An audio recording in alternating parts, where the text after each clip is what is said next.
Hey there, today we are learning how to solve one-step equations with addition and subtraction. We are finally getting to algebra and I am super excited about it. In algebra, it's all about balance. Okay, we're going to be solving equations, so there's going to be an equal sign. And we want to think about one side and the other side kind of being a scale, and we want to keep both sides equal to each other or balanced to one another. So for instance, on this one, we need to do 11 minus something equals 6. Well, we know if we count up from 6, 6, 7, 8, 9, 10, 11, we get a 5. So this, if we put a 5 here, that means the left side equals 6 and the right side equals 6. Same thing on the next one. 4 plus something equals 10. Well, if we want to keep that balance the same, we need to have a 6 there, because 6 plus 4 equals 10. So again, we're keeping each side of the equal sign. So if you think about it, our equal sign is going to be this middle section. So then on the left side, we have 3 plus something equals 15. Most of us can figure out that that something is 12. So 3 plus 12 equals 15. So both sides are balanced. Now, you don't realize it, but you kind of did algebra there.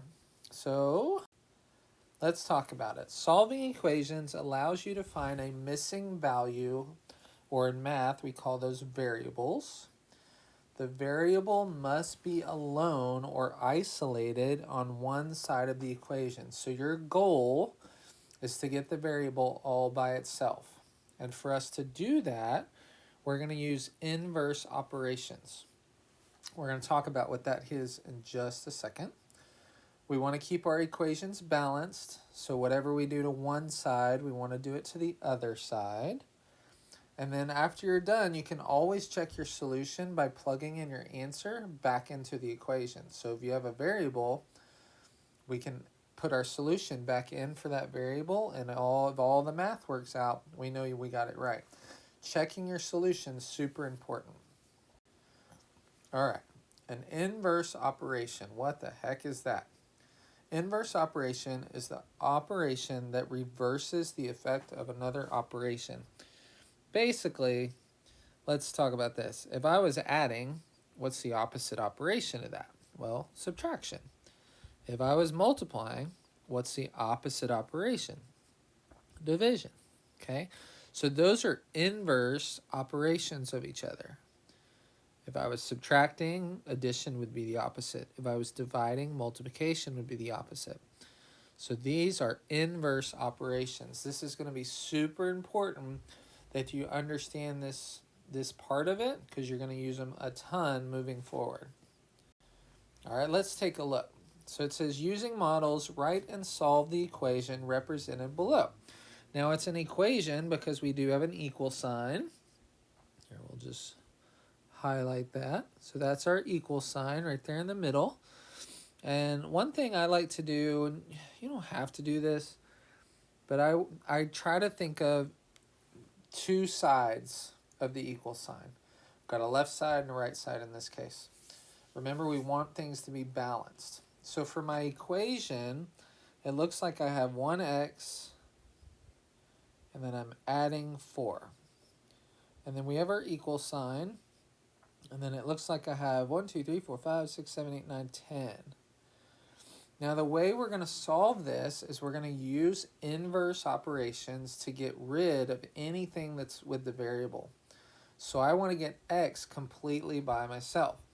So what I would do is I would cross out these 4 guys, right? If I got rid of those, then the x would be by itself. Well, we want to make sure to keep it balanced. So if I take away 4 on the left, I also have to take away 4 on the right.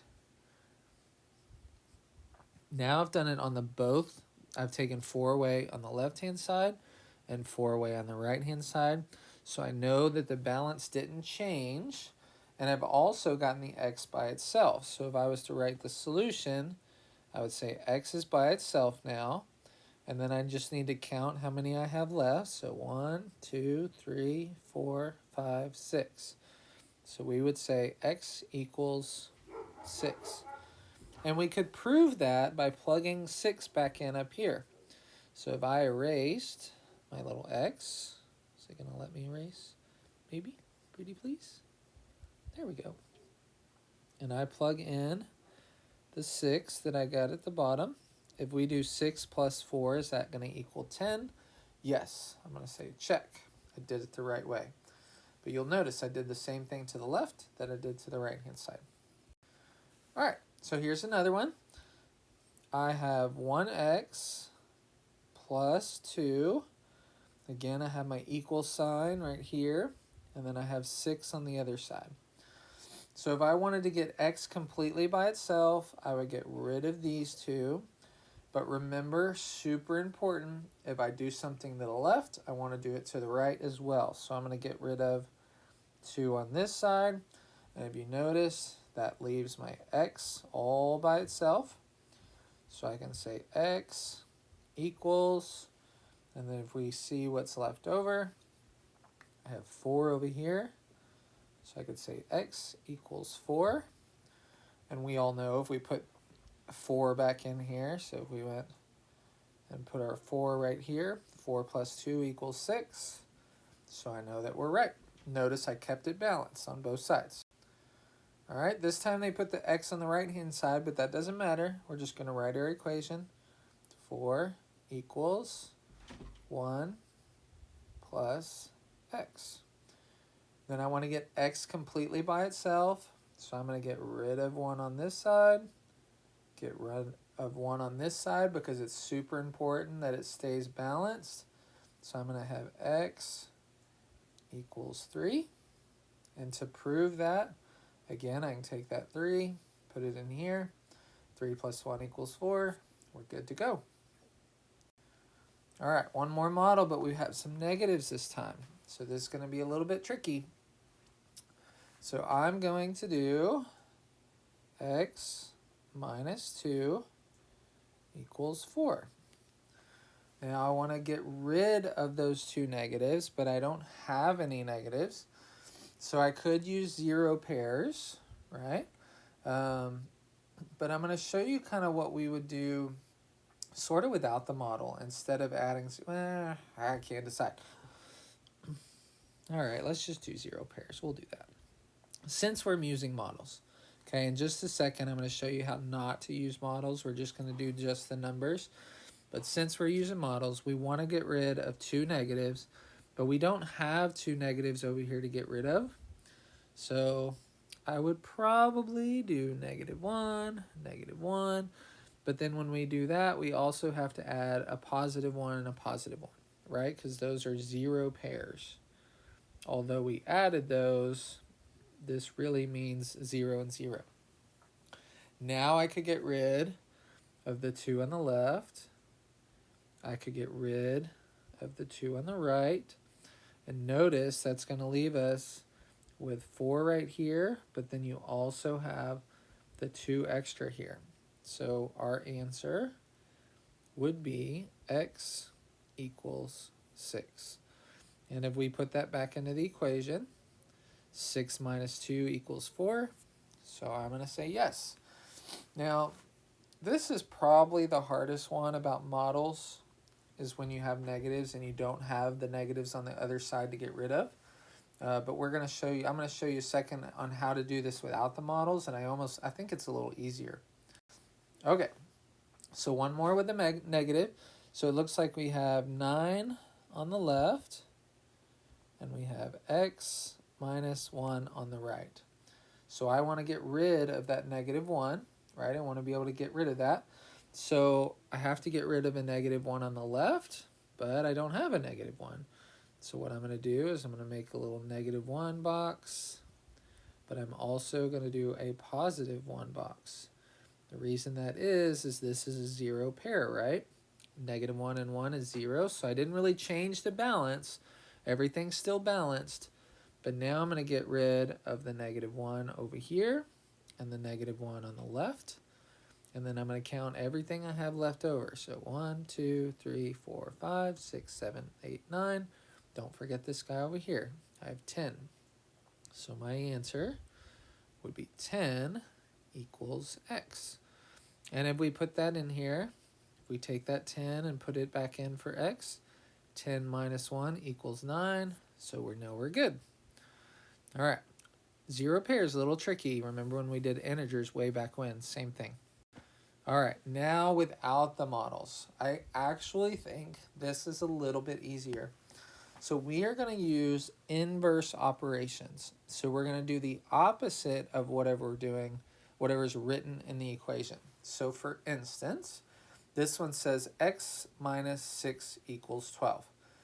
So I'm going to do the opposite operation to get rid of that 6. So if I have subtracting 6, I could add 6 on this side because negative 6 and positive 6 is going to be 0. So what I like to do is just kind of do this. So on the left side, I'm adding 6, but on the right side, I also have to add 6 because remember, it's all about balance. So whatever I did on the left, I have to do on the right. So these cancel out, the 6 and negative 6, so that's going to leave us our x. And then 12 plus 6 is going to be 18. So we know that x is going to be 18. Now we could check that. We could take our 18, put it back up here, and do 18 minus 6, and we should get 12. So we know that that's correct. All right, let's do this a few more times. So this time we're doing x plus 5 equals 11. I'm going to use the inverse operation. So I'm going to do the opposite of whatever I'm doing. So in this case, I would subtract 5. And I want to do it on the left and the right. So I'm going to subtract 5 over here. So on the left-hand side, these cancel each other out. It's almost like a zero pair. We have 5 positives, 5 negatives. They cancel each other out. So I'm going to bring down that x. And then if we do 11 minus 5, I think that gives us 6.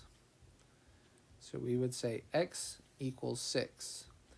And then again, we can check this. We can take the 6 up here. 6 plus 5 does equal 11. Check. We got it right. So we're using inverse operations. We're keeping it balanced. Whatever we do to one side, we do to the other. Okay, try this. So they put the x minus 2 on the right-hand side, but it doesn't really matter. So we're going to do the opposite. So if we're subtracting 2, we're going to add 2. Draw a little squiggly line if you want. And then over here, I'm going to add 2 because I have to keep it balanced. So these cancel each other out, which leaves my x left over. And then 15 plus 2 equals 17. So I think x equals 17. We're going to check by putting it up here. So if I do 17 minus 2, do I get 15? Yes, I do. I'm good to go. So some of these y'all could probably do in your head without going through these steps of doing the inverse operation. But just a reminder that we're starting off with some easy stuff so you can practice this method. That way when it gets harder in 7th grade or even later this year, 7th grade, especially 8th grade when you do 8th grade algebra, that you're ready. So don't skip this step just because you can do it in your head. Practice this over and over. All right, couple more. So we're doing x plus 4. So think about what the opposite would be. The inverse operation would be subtracting 4. And I'm going to subtract 4 on this side, keeping that balanced, right? So then I'm going to do x equals 17 minus 4 equals 13. If I take 13 and I put it in here, 13 plus 4, is that going to give us 17? It is. I'm good to go. All right, 3 more. X plus 19 equals 35. So again, inverse operation. I want to get x by itself. I'm going to subtract 19 on both sides. If you want to draw that line just to keep yourself honest. These cancel out, right? Leaving my x, equal sign just comes straight down. 35 minus 19 would be what? 14? Is that right? I think. Then we just take this little guy, 14, plug it in there and see if it works. If I do 14 plus 19, do I get 35? No, I do not. Should be a 6. See? You double check yourself. Because if I do 19 plus 14, I get 9 plus 4, I get 33. So you go, oh no, I did it wrong. So then you get your trusty eraser out. You go bloop, bloop, bloop. What if we did 16? So then I'm going to say, okay, 19 plus 16, 9 plus 6 is 15, 35. There we go. See, you got to go back and check your work. Simple mistake, and we found it because we plugged that 16 back in there to make sure that it worked. Always, always, always do that, and you'll catch those simple mistakes. All right, 46 minus 22. So I'm going to do the opposite. I'm going to add 22. I'm going to do that on both sides. I'm going to do 6 plus 2 equals 8. 4 plus 2 equals 6. These cancel each other out. So I get x equals 68. Now if I take 68 and I plug it back in there, let's see. Let's double check it.